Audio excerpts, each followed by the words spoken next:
Let's talk about Joe Espada. Let's see, what grade do I give him? What grade do you guys and girls give him? He had a tough season and he did not go to the ALCS, so automatically that will be graded. So let's get started on Joe Espada. What did he score on the test? Jainer Diaz, this is Locked On Astros. Hello and welcome to Locked On Astros, your daily Astros podcast. Here are your hosts, Eric the Man Heisman and Brett H-Town Wheelhouse Chansey. Hey there, everybody, and welcome into a solo edition of Locked On Astros. My name is Htown Wheelhouse. You know where to find me at Htown Wheelhouse on X, Instagram, and TikTok. You can find me at Stros411 on X and on Facebook. You can also find me at Back to the Bullpen on X, on Instagram, on YouTube, on iHeartRadio. Look, I'm always positive, always Stros. And this episode today is brought to you by Game Time. Today's episode, today's app, download it today. Game Time, it's an amazing app. Create an account, use the code LOCKEDONMLB for $20 off your first purchase. You can't go wrong. That's right, it's Game Time. What time is it? Game time. What's up, everybody? What's up, Chris? What's up, Mr. Garcia? What's up, Michael? What's up, all 16 of you? Wow, where is everybody? Y'all are showing up slowly but surely. I know it's a little later than usual, but we're talking back and forth, and it didn't work out for Eric to join the show tonight, so he'll be back tomorrow night. But nonetheless, the show must go on. That rough start cost the Astros a bye. I get it. Yes, sir, Ronaldo, you are correct. So look, I really do want to get into Joe Espada and what he did this year. But before we do, I figured it would be appropriate to revisit a couple questions that I got to ask Joe Espada. It's a little bit less than 2-minute clip of me. I asked him two different questions. This was back in February at the TriStar sports show in Houston. And hopefully if the Astros come back, I'll be able to interview more Astros. Later on, we talk about Arrighetti. I'll put on the couple questions that I got to ask Arrighetti. When we get to the other guys, I'll put up different interviews that I've had throughout the year with these different players. But here is a short little 2-minute, 2-question interview at TriStar Sports with Joe Espada before the season started. So, Joe, I've heard you talk a lot about, I remember when you got announced, you told your daughters, I wanted you to know this is what dreams are made of, and if you dream big, you can achieve those things. And you had opportunities. You had interviews in other cities. Was your heart always set on staying here in Houston, or were you just trusting the process and letting the chips fall where they may? You know what? I think I also said this, sometimes we think that we could choose our destination, but I think the destination kind of chooses you. And all along, I really wanted to stay here.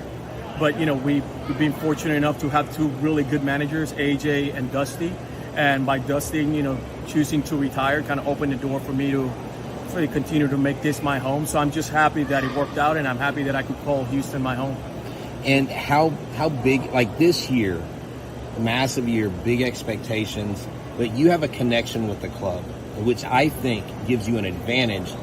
What is it like to continue this culture that you've seen grow up, and what's it going to be like to continue to see? We've got Spencer Arrighetti, we've got prospects coming up. How important is that for you just to keep that rolling? Super important, and I think you touch on something that we forget about. What have made us so successful is we have our core players that have been here for 6-7 years, but we also have some players that have come through the ranks the last couple of years who have come in and step up and play big roles in what we have tried to accomplish, which is, again, go back to World Series. So there's a new generation of really good players coming up, and my job is to make sure that not only they become good Major League players, but understand what our culture, what it's like to be a Major League player, and what it takes to win every single day at the Major League level. You guys made I remember doing that interview, and I remember going into the season, there were a lot of high expectations, obviously, in Houston. I mean, tonight, this is the first time in 8 years that an ALCS Game 1 has been played without the Houston Astros being one of the two ALCS participants. So we are in rarefied territory, rarefied air right now. But I remember talking to Espada during that interview. There were other questions that were asked from other media outlets, excellent questions. And, Joe was ready for the job. Joe knew that it was going to be a challenge. He knew that there were high expectations. I mean, he just followed AJ Hinch and Dusty Baker, both won World Series. So obviously the bar's set really high. Anything less than an ALCS or a World Series, people were going to definitely be down on him. And so he had that going into that. So what I think I saw in him gave me a lot of hope. What he said, and of course, I mean, look, anybody can go in front of the mic and sound good. And I'm not accusing Joe Espada of not being genuine. I just don't think that he was ready for the kind of start that the Astros got off to. I mean, when we talk about the start that they got off to, look at this. After 36 games, Fangraphs gave the Astros 17.6% odds to win the division. They then dropped to 10.8% on June 18th. A day Houston's lineup did not score against the worst team in Major League history and fell to 7 games under 500. So they had fallen to 500 by June 18th. They hadn't even gotten to the dog days of summer, and they were reeling. They were struggling. Joe Espada was handed a team again with high expectations. His familiarity with the club seemed really good. But amidst this spiral and amidst all the chaos, he kept a steady hand. He didn't try to disrupt anything in the clubhouse. He felt like balance was a must.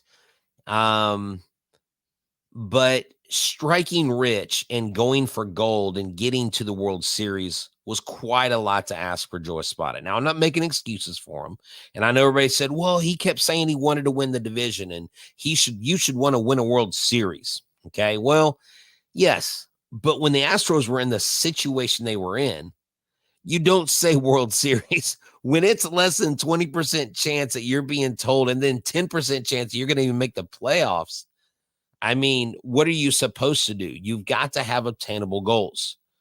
And this is a quote from The Athletic. Chandler Rome wrote this article September 25th, 2024. I believe this is right after the Astros had clinched the division. He asked, like, what was it like? How daunting of a task was it to demand balance from the team? And he said, it's about messaging. It's about communicating and trusting that they're doing the right work. There were days where I had conversations with them about, hey, let's just make sure we are better at doing these things. But leadership is about trusting. When you try to micromanage stuff, things can get sloppy. And there were a lot of moves that you and I both, the listener, our Locked On Astros Nation, we disagreed wholeheartedly on decisions in the bullpen, on lineup decisions, on pinch hitting, not pinch hitting, sitting guys, resting guys. I mean, and this year I tried to take a step back from doing that because I was so critical of Dusty the year before.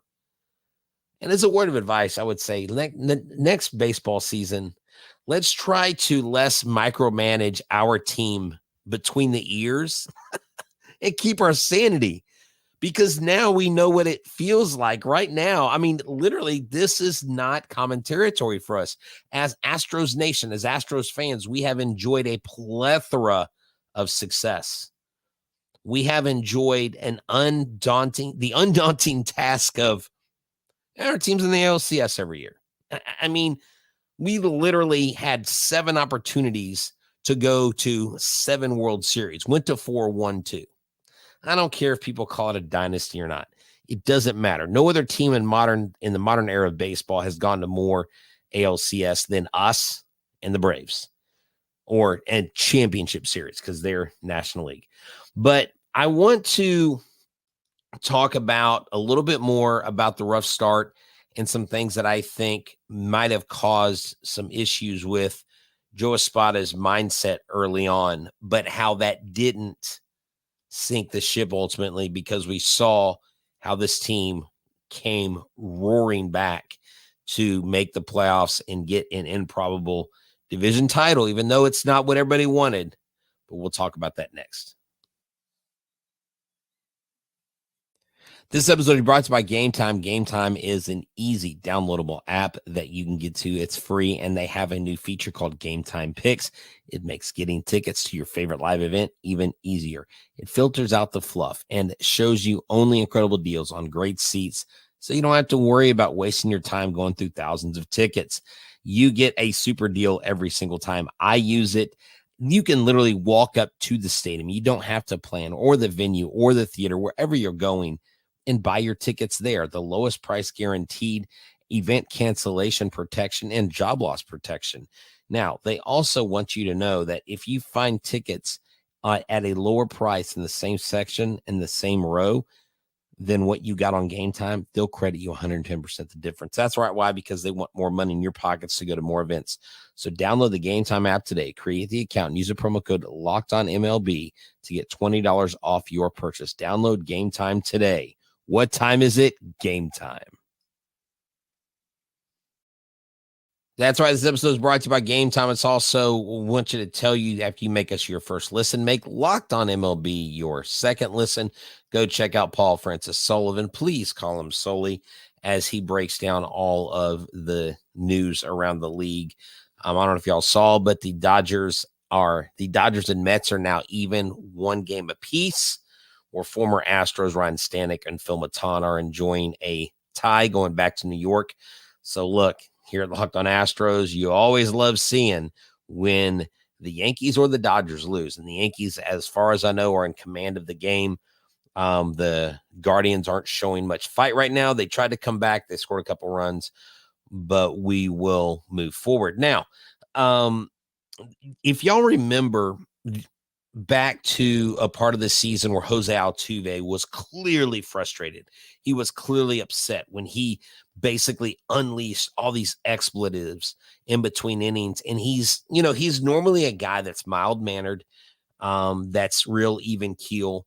I'm telling, look, if you get The Athletic, you need to go back and read Joe Espada's Even Hand Guides Astros to Improbable AL West title. It is an article by Chandler Rome, and this is a quote that Espada gave Rome in the article. He said, "Thank God we had a familiar face in the clubhouse when we were struggling." Oh, I'm sorry. This is from Dana Brown, not Joe Espada. And he's speaking of Joe Espada, the familiar face.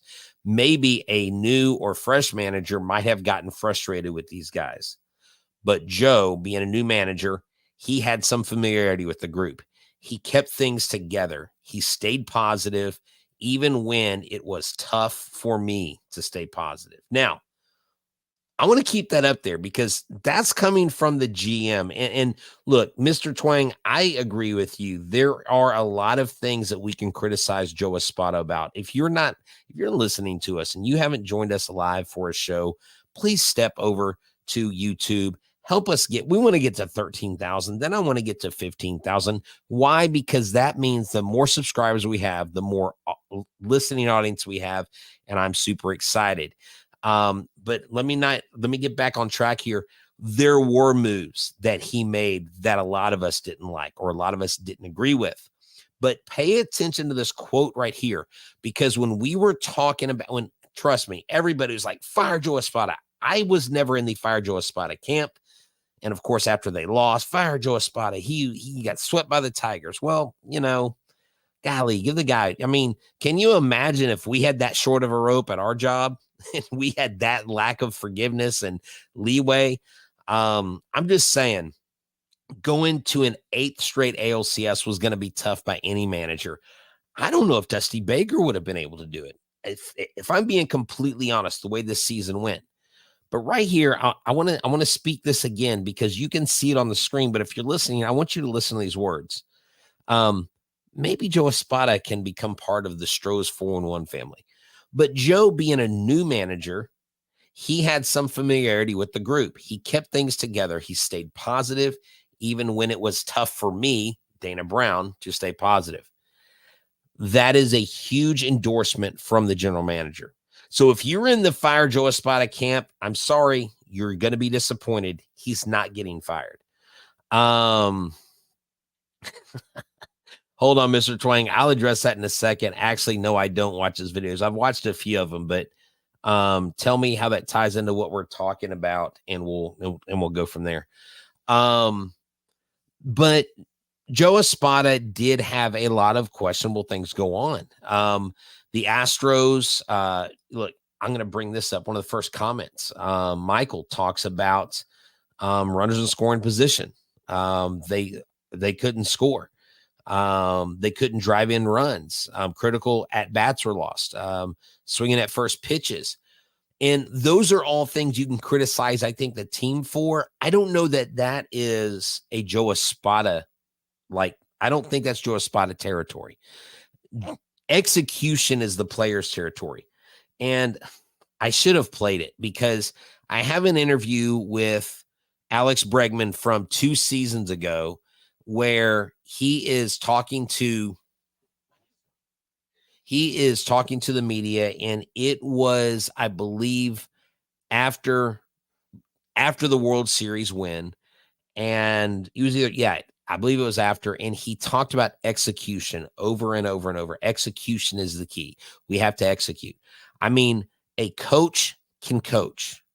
Hitting coaches can coach. And we're going to talk about the hitting coaches later because I've got some ideas on that. But my thing is that Joe Espada, I think, did about as good a job as you could do. And those individual games that we lost by 1 run, the games that we lost where we fell behind late or we lost games late, I don't necessarily know that was on Joe. That was on the execution of the pitch. Now, Linda asks this: is anyone concerned or relieved about all the coaching changes happening in our minor league system? Let me say this. Look, I'm going to address this. I'm not going to address specific tweets that are on X, or speculative things or things that are being talked about or bantered about, rumored about. But number one, Gary Pettis, I'll take a little detour here before we get to our next segment. Gary Pettis has been here 10 years. I think he was going to retire anyways. Gary Pettis leaving is not like, oh my gosh, there's trouble abounding in the Astros clubhouse. You're going to have minor league coaches are going to change. Now, here pretty soon in the next few days, I'm going to talk to a former Houston Astros minor league coach and kind of get his take on what he thinks about the different changes going forward. But Dana Brown's been here a couple years. He now sees what is going on, and I think they have a certain direction they want to go. And they're going to do that. So minor league coaches and coaching changes are going to occur. I would say Mickey Story would be up for a job change, but he just won 93 games with the Space Cowboys. I really thought Joe Thon would be up next in Sugarland, but Joe Thon's moved up successfully into AA, and he's there doing a great job. And so at the end of the day, they're going to look to maximize what they have in the minor league system.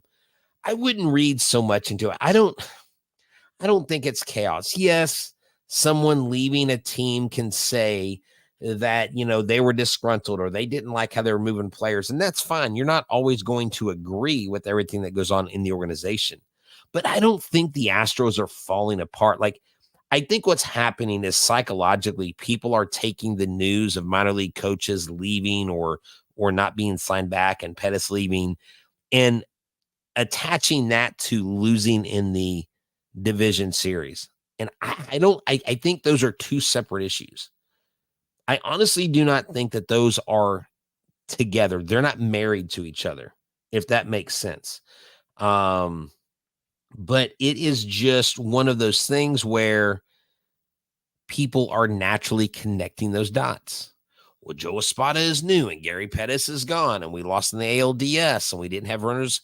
I mean, I don't think all these things are all the same thing. I think they're separate issues. And I would love to. I had Dana Brown give me word of mouth. I'll just say this because it still chaps my hide. Dana Brown told me face to face that he would come on the show. And I'm not upset at Dana Brown, but I'm upset at the Astros because they told me who to get a hold of. And I emailed that person, and that person blew me off. And I was going to get Dana Brown on this show. So I'm going to work my tail end off to get Dana Brown on this show before next season. Hopefully, I can end up in Florida around spring training and talk to him in person and get him on the show. I would love to let him talk to you guys, the fans. But hey, we'll talk more about Joe Espada. I'll give you my grade for Joe Espada in this last segment after these messages. This episode is brought to you by FanDuel, America's #1 sports book. You've heard me talk about FanDuel, and if you took advantage of the line, the 38.5 points for the Texans versus the Patriots, wow, boy, if you took the over, man, you got it, because the Texans alone put a 40-plus spot on the Patriots. It was another great win. The Texans are 5-1. So NFL fans, you can start this season with big returns on FanDuel. So when you get the hunch in the middle of the game, you can check out the latest stats, view live play-by-play, and so much more on the same page where you place your bets. You don't have to go to all these different places, download all these different apps, get all these different memberships to these different TV services. It's just right there. You'll get started with $200 in bonus bets guaranteed when you place your first $5 bet. That's $200 guaranteed in bonus bets when you place your first $5 bet. Go to FanDuel.com, America's #1 sportsbook. Thank y'all for tuning in. I appreciate y'all, everybody that's here. Thank y'all. Make sure you hit the like button. Make sure you are a subscriber to Locked On Astros, where your team every day. And go to Locked On MLB, where you can check out Paul Francis Sullivan. Please call him Sully. Look, and I will do this because the other shows they're still playing. Locked On Mets, Ryan does a phenomenal job. Locked On Yankees, Stace and her co-host do a great job. You have Locked On Dodgers, Snydog, him and his co-host do a great job. And also Locked On Guardians, MLB Jeff and his co-host, phenomenal characters. So make sure y'all check out the other Locked On shows. Support them, show them some love. I really like Ryan over there at Locked On Mets, and I really hope that the Mets can top the Dodgers. That would be so fun because, I mean, look, we might have an all New York World Series, which would be kind of interesting. Another Subway Series. I know y'all hate hearing me say that, but the Astros aren't in it, so whatever. I mean, I'm not necessarily cheering for anybody, but I kind of am cheering for the Mets and the Guardians because, we hate the Dodgers and the Yankees around here. But here's another quote, and this will, I think, tell you why I gave Joe Espada a B+. And I know some people are like, "Oh, you're horrible, man. You're such a homer, and you can't find it in yourself to criticize and be critical." No, I was plenty critical of Joe this year. I was plenty critical of what I felt was the lack of leadership in the clubhouse. I was plenty critical of, which I think maybe I went too hard on this, about the lack of emotion. I don't think showing emotion or getting thrown out of a game makes you any better manager. Anyway, so this is what Mauricio Dubon said about Joe Espada. He said, Joe kept his cool when nobody gave a SHIT about us. Joe kept it even, Steven. He always kept it real for us. And I think that's what helped a lot. We were 7-19, and he kept it the same as tonight. And this was when they won. He never changed character. Say what you want. Say what you want about the job Joe Espada did. But you cannot ignore a full endorsement from super utility man Mauricio Dubon, from men in this clubhouse who go to battle with this guy every single day. I mean, you can have your own opinion, and you can believe that Joe Espada was the worst choice, and that's your opinion. But the facts tell me that Joe Espada was good for this team, and hopefully he takes a step up next year and they advance further. but it's going to have to do with personnel. It's going to have to do with who they sign in the offseason. It's going to have to do with the front office. It's going to have to do with Dana Brown. It is literally not just Joe Espada. It takes an entire person. Look what Chris says. It is literally zero fun watching the Yankees cakewalk to a pennant. Oh, trust me, the Yankees are so happy that they are not playing the Houston Astros, because if they were, we'd probably be beating them right now. I mean, that's just how there is.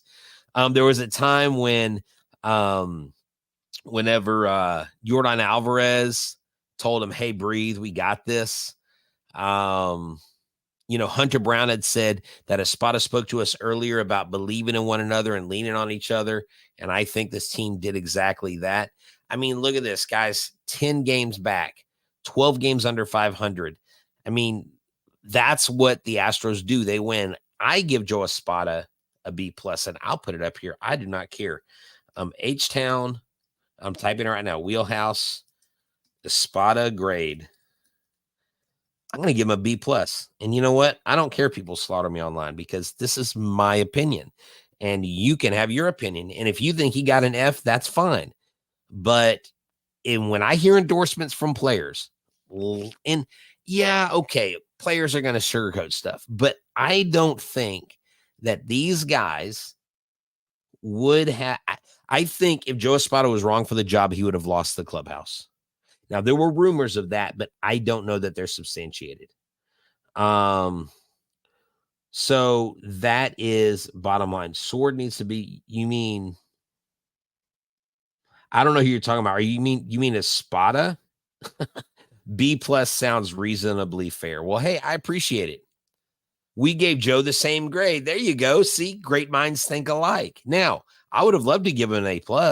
I would have loved that, but he didn't deserve it. Now, he took on, someone's like, okay, he was a first-time manager, but he's been here for 7 years.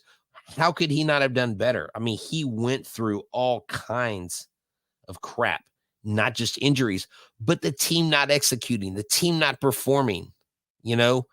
It seemed like there was a lack of leadership, a lack of heart, and Joe kept the same. And that is exactly what I really think this team needed. I mean, I was talking to someone the other day, and they criticized me for my endorsement of Joe Espada and saying that I like him coming back as the Astros manager. Number one, who else would have come in here and done differently or done better? Someone said, well, what about Omar Lopez? I'm like, we don't know if Omar Lopez would have done better with all the different things, all the different moves. And look, Tiki says B. Look, I don't care if some of y'all grade him a C or a D. If your standard is he had to get to the ALCS, then he probably failed the test.